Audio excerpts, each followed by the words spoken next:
여러분 안녕하세요. GSM입니다. 2022년 요양보호사 한 번에 합격하기 3탄. 오늘은 바쁜 일상 가운데서도 열공하시는 예비 요양보호사 선생님들의 정신건강을 위하여 제가 오탈자 퀴즈를 준비하였습니다. 오늘 영상에서 오탈자를 찾아 댓글로 달아주시는 선착순 한 분께 작은 선물을 보내드립니다. 어떤 선물이냐고요? 정답을 맞추신 분만 알 수 있겠죠? 자, 오늘도 집중해서 10분만 시간을 내주세요. 올해 꼭 요양보호사 자격증을 손에 쥐게 되실 것입니다. 이번 영상에서는 17번부터 24번까지 총 8문제, GSM 요양보호사 교재 129페이지까지 공부하게 됩니다. GSM 요양보호사 교재는 총 323페이지입니다. 500페이지가 넘는 표준 교재를 꼭 중요한 것만 모아 정리해 두었습니다. 다시 한번 기억하세요. 우리는 100점 맞기 위해서 공부하는 것이 아니라 합격하기 위해서 공부한다는 것을. 자, 그럼 오늘도 한 문제 한 문제 제대로 이해하고 2022년 요양보호사 시험에 꼭 합격합시다. 정답은 일시정지 버튼을 누르고 충분한 시간을 갖고 풀어보세요. 생각보다 시험 시간이 모자라지 않습니다. 자, 그럼 바로 시작합니다. 이번 영상의 오탈자 퀴즈도 잊지 마세요. 17번. 다음 상황에서 직업윤리를 준수한 요양보호사의 반응은? 정답은 5번. 어머님의 상황을 기관장에게 전달할게요 입니다. 교재 68페이지에 요양보호사의 직업윤리 중 업무의 경과와 결과를 시설장 또는 관리 책임자에게 보고한다라고 정리되어 있습니다. 또한 업무와 관련하여 대상자의 가족, 의사, 간호사, 사회복지사 등과 적극적으로 협력하여야 합니다. 라고 정리되어 있습니다. 18번. 요양보호사에게 나타날 수 있는 수군간 증후군에 관한 설명으로 옳은 것은? 정답은 4번. 손을 털면 저림과 통증이 완화될 수 있다입니다. 교재 74페이지에 손목 통증 수군간 증후군에 관한 내용이 정리되어 있습니다. 증상으로는 밤에 통증이 악화되며 손목을 지나치게 손바닥 방향으로 힘을 주어 굽힐 때 악화되는 경향이 있으며 손바닥과 손가락이 저리는 등 이상 증상이 나타납니다. 엄지손가락의 반쪽 부위와 둘째, 셋째, 넷째 손가락과 이와 연결된 손바닥 피부의 감각이 둔해집니다. 손목 통증 예방 스트레칭 운동법도 함께 보시어 수시로 적용해 보시면 좋을 것 같습니다. 시험 문제에서는 증상과 예방법에 관한 내용이 주로 출제되고 있습니다. 19번. 설사를 하는 대상자를 돕는 방법은? 정답은 2번 수분 섭취 권장입니다. 교재 91페이지 설사의 치료 및 예방법을 보시면 음식물 섭취량은 줄이되 설사로 인한 탈수 예방을 위해 물은 충분히 마셔 탈수를 예방한다라고 정리되어 있습니다.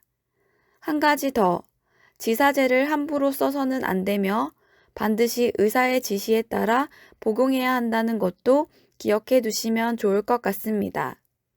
문제의 보기에서 하재는 변비약을 말하는데요. 하재의 남용으로 설사가 유발될 수 있으며 설사 시에는 장운동을 증가시키는 음식, 즉 고지방이나 고섬유의 섭취는 피하는 것이 좋습니다. 또한 복근 강화 운동을 하는 것이 아니라 심신을 안정하고 몸을 따뜻하게 해주는 것이 좋습니다. 설사를 하는 대상자를 돕는 방법은 꼭 노인에게만 나타나는 문제는 아닙니다. 우리 일상에서도 설사 시에 대처하는 방법을 잘 익혀두시면 시험에도 도움이 되고 일상생활에도 도움이 될 것 같습니다. 20번. 시설 대상자가 아침에 속이 쓰리다고 말할 때 요양보호사의 반응으로 옳은 것은? 정답은 4번. 제가 현재 상태를 간호사에게 전달할게요 입니다. 교재 93페이지를 보시면 상단 박스 안에 꼭 기억해 두셔야 하는 내용을 정리해 두었습니다. 즉, 요양보호사가 대상자의 질병명을 예측하여 말하거나 수술 혹은 약물 치료가 필요하다는 등의 말을 하면 안 됩니다. 요양보호사의 부정확한 판단이 대상자 및 가족에게 혼란과 걱정을 유발할 수 있기 때문입니다. 요양보호사는 대상자가 정상적이지 않은 상태를 보이거나 평소와 다르게 상태가 안 좋은 방향으로 변화되었을 때 가족과 상의하여 의료기관을 찾도록 해야 합니다. 또한 시설장이나 간호사에게 신속하게 보고해야 합니다. 21번. 노화로 인하여 나타날 수 있는 호흡기계 변화는? 정답은 3번. 기관지 내 분비물이 증가한다입니다. 교재 93페이지에서 노화에 따른 호흡기계 특성을 살펴보면 신체 조직 내 수분 함유량의 감소로 코 속의 점막이 건조하게 되어 공기를 효과적으로 흡입하지 못해 체내 산소량이 감소하게 되며 폐포의 탄력성이 저하되어 폐 순환량 감소로 폐 활량이 줄어들어 쉽게 숨이 찹니다. 호흡 근육의 위축과 근력의 약화로 호흡 증가 시 피로해지기 쉬우며 기침 반사와 섬모 운동 저하로 미세 물질들을 걸러내지 못하여 기관지 내 분비물이 증가되어 호흡기계 감염이 쉽게 발생하게 됩니다. 교재에 표시된 컬러 블럭을 참고하시어 간단하게 기억해 두시면 좋을 것 같습니다. 호흡기계에서는 기관지 내 분비물은 증가하고 나머지 능력들은 다 저하된다고 정리할 수 있습니다. 22번. 항결핵제 복용 방법에 관한 설명으로 옳은 것은? 정답은 4번. 주기적으로 간 기능 검사를 하면서 복용한다입니다. 교재 97페이지 중간 박스에 폐결핵 치료를 위한 약물 복용에 대해 정리해 두었습니다. 항결핵제는 여러 가지이고 약의 양이 많고 복용 기간이 비교적 깁니다.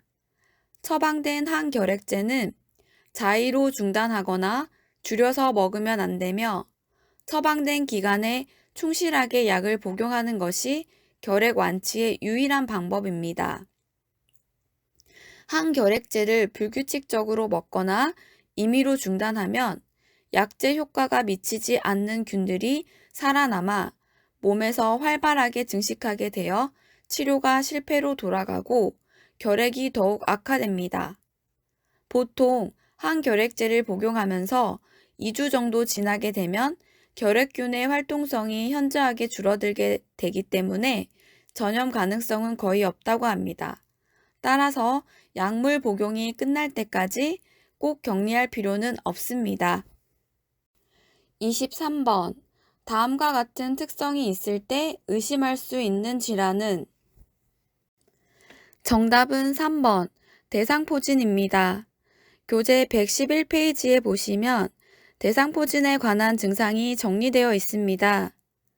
대상포진의 특징적 증상은 피부 저림이나 자결감을 포함한 발진, 여기서 자결감이란 타는 듯한 통증을 말합니다. 아마도 대상포진을 알아보신 분들은 공감하실 텐데요. 신경을 따라 띠 모양의 수포가 나타나는 것이 주 증상입니다. 보통 측면, 한쪽 면으로 나타나게 됩니다. 다음 페이지에서 이해를 돕기 위한 사진 한 장을 준비했습니다. 대상포진은 피부계의 주요 질환 중 하나인데요. 신경 말단을 따라 띠 모양으로 나타나는 것이 주 특징입니다. 여기에 자결감이라는 증상이 가장 큰 키워드입니다. 24번. 뇌졸중을 의심할 수 있는 정구 증상은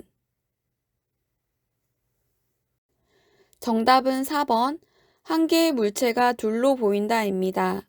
교재 129페이지 하단 박스에 뇌졸중의 정구 증상에 대해 정리해 둔 것을 다음 페이지에서 살펴보겠습니다. 뇌졸중의 정구 증상 1. 한쪽 팔다리가 마비되거나 감각이 이상하다. 2. 말할 때 발음이 분명치 않거나 말을 잘 못한다. 3. 일어서거나 걸으려 하면 자꾸 한쪽으로 넘어진다. 4. 주위가 뱅뱅 도는 것처럼 어지럽다. 5. 갑자기 눈이 안 보이거나 둘로 보인다. 6. 갑자기 벼락치듯 심한 두통이 온다. 7. 의식장애로 깨워도 깨어나지 못한다. 뇌졸중의 정구 증상과 그 아래 요양보호사가 뇌졸중을 발견하려면 해당하는 부분을 함께 보시면 좋을 것 같습니다. 오늘도 진심으로 고생 많으셨습니다. 오늘의 8문제도 정성을 다해 준비했으니 편안하게 이해되실 때까지 반복해서 보시면 좋을 것 같습니다. 오탈자 퀴즈도 꼭 맞춰보세요. 이런 사소함이 훗날 큰 쓸모가 된다는 걸 한번 경험해 보세요. 2022년 예비요양보호사 선생님들의 구독, 좋아요, 알림 설정은 GSM 정신건강에 큰 도움이 된답니다. 감사합니다. 늘 건강하고 행복하세요.